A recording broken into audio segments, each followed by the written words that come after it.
Si l'on veut rester dans le créneau des feuilletons de notre enfance, c'est cette fois vers au-delà du réel, la 4e dimension, ou pourquoi pas Cosmos 1999, qu'il faut se tourner pour trouver la source d'inspiration du proto SSU de Mitsubishi.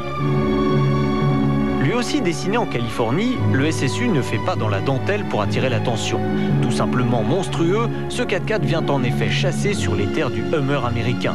4,60 m de long, plus de 2 mètres de large, des ailes gonflées aux anabolisants, de gigantesques roues de 20 pouces de diamètre. C'est clair, on joue ici la carte des loisirs très sportifs. Et ça continue sous le capot avec un 6 cylindres en V à double turbo de 310 chevaux et à l'intérieur carbone et aluminium comme dans un avion, un hélicoptère ou un vaisseau spatial. Hélas, on ne pourra pas profiter tout de suite des 600 watts de la Hi-Fi embarquée car le SSU n'a pour ambition que de faire rêver et ne sera jamais fabriqué.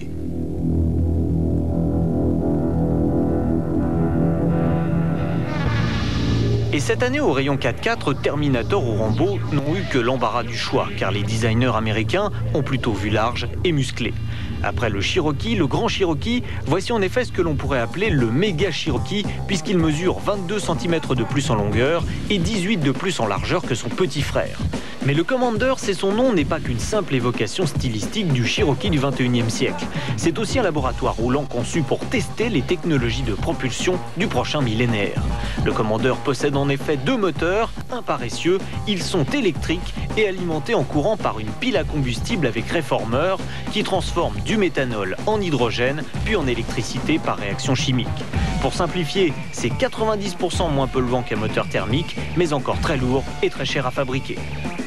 Cela dit, en attendant la pile à combustible, on pourra peut-être disposer de quelques-uns des équipements originaux dont est bardé le Commander, comme un minuscule boîtier de prise de vue logé dans le tableau de bord, qui en cas de vol envoie directement par satellite la photo du voleur à la police.